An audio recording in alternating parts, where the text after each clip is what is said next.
What's going on, everybody? So as I promised, doing a separate USC video, and luckily I waited another day to do so because it looks like that 3-star, sometimes 4-star, depending where you look at, defensive lineman Floyd Boucard did commit to USC on Thursday, which is very fun to see. I know it seemed like USC was going to get him towards the end of his visit during the summer, but he ended up going with Oklahoma back in July. He decommitted pretty recently, went on a visit to USC, and now he's officially committed, and he says he's shutting everything down as well, so that was nice to hear also, and looking forward to seeing this guy step up, because yeah, he might be a 3-star on some of these ranking areas, but he's definitely being recruited by some of the top teams out there, so I don't know why his ranking isn't higher, but a lot of people know talent, and that's why he's getting those offers, and luckily he did choose USC, so very happy about that.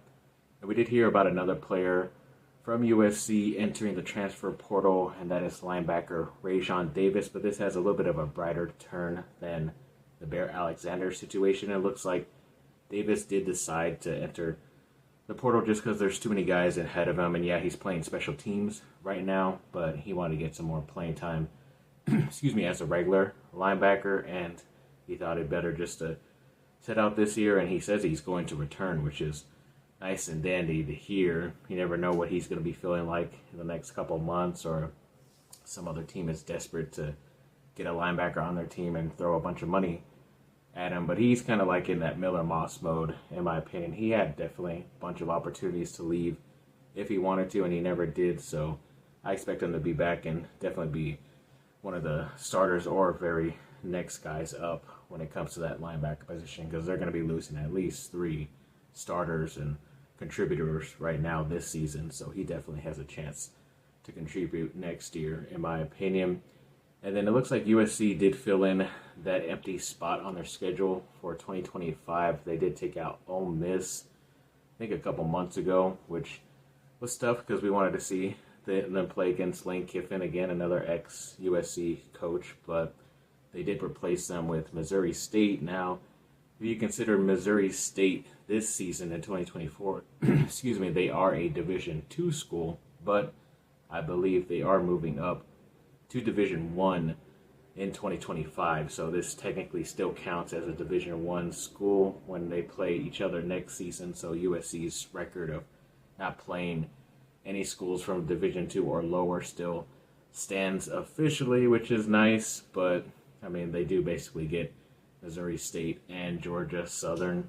Another ex-head coach, Clay Helton, is over there at Georgia Southern, so I mean, they're pretty much a couple cupcakes, and probably not a lot of fans going to be going. I should probably be going because those are going to be some cheap tickets, but yeah, I'm definitely looking forward to those easy wins. Hopefully I can maybe get out to them. I know a lot of people aren't happy. They prefer them to, schedule at least a little bit of better Division I teams, even if they are on the lower side. But yeah, we'll see how it goes. But either way, gonna see some new competition out there for USC football.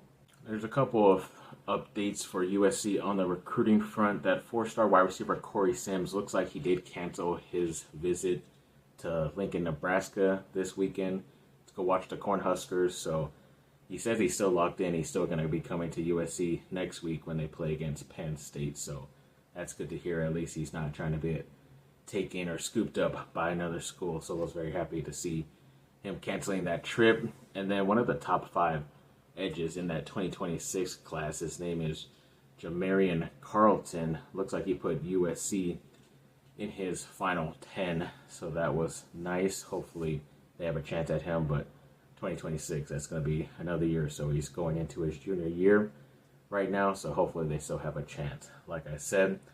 And that 4-star guard Kyan Anthony, who is the son of Carmelo Anthony, looks like he released a final 3, and USC did make the list. Sadly, Syracuse is on that list. Obviously, Carmelo Anthony played there, so like I said, prior to that, when he had released some type of list or teams he was looking at, I knew Syracuse was most likely going to be the one USC was battling, because he is an LA guy, an LA kid as well. So hopefully USC ends up winning this. You never know.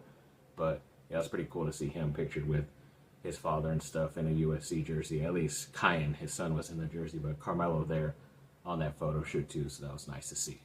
And the Big Ten basketball media days just happened this last week. Obviously for the women's side, Juju Watkins and Kiki Irafan. I still haven't said correctly, but I will hear about it. I do have a interview uploaded on my favorites to watch a little bit later, so I will be able to finally hear it said correctly. But they were sent for the women's side along with the head coach Lindsey Gottlieb. And then on the men's side, obviously head coach Eric Musselman and two of his transfer players, Desmond Claude and St. Thomas as well. So I guess whoever you bring to these things usually are your leaders and some of your top players. Obviously with Juju on the women's side, even Kiki, she was like one of the top players in Stanford too, so it wasn't a surprise to see her there. So maybe Musselman is saying that both Cloud and Thomas are some of the better players and leaders as of right now. So hopefully that is the case and they will be able to lead this team. A bunch of transfers for the men's side into the winning March Madness ways. And then Jacoby Lane, yes, I forgot to mention during that Wisconsin wrap-up after the game that he did have a career high in 10 receptions, which was cool. Also, he had a career high in 105 receiving yards, but he did also tie a career high 2 touchdowns also in that game. So yeah, a bunch of career stats he was throwing up in that Wisconsin game. Hopefully he can still continue it, but yeah, a big-time game by the sophomore wide receiver, Jacoby Lane. It looks like the USC Penn State game that I mentioned earlier is officially going to be on CBS once again in that 12:30 p.m. slot on the West Coast. So yes, that is the main slot for CBS, but that just means that USC has to play earlier.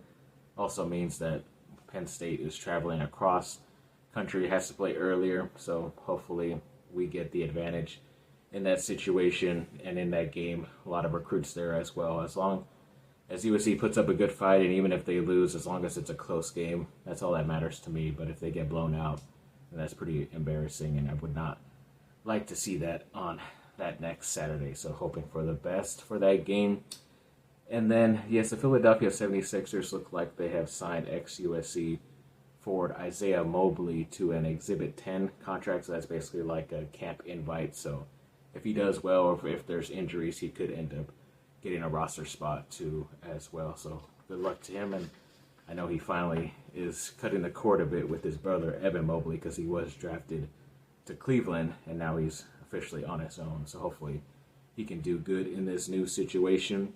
And there was a 3-star wide receiver, Devin Fitzgerald. Looks like he set up a USC visit during that Penn State game as well. Never really heard of him. I know USC is looking at some of the top receivers in next year's class. So this guy being a 3-star, maybe he could be a diamond in a rough, just like how Jacoby Lane was, because he's been excelling very well when he came out of the state of Arizona as a 3-star player. But Jacoby Lane is also a bit taller than this player too, and I don't even really know the state where this player is from as well. So either way, looking forward to seeing what this guy can do. And it looks like the NLDS is set with the Dodgers versus the Padres. So I guess in my live video last night I did sort of predict that, but I guess that was the obvious opponent next for the Padres. As I mentioned, Tom DeLonge throwing out the pitch for them. So yes, sorry Tom, I will be going with my family on this, who are more Dodger fans and I live with, and you know, I love them, so I had to go with them over you. Sorry, buddy. So yes, thanks for watching, people. Like and subscribe. Comment down below. Let me know what y'all think. Have a good rest of your day. Bye. Fight on.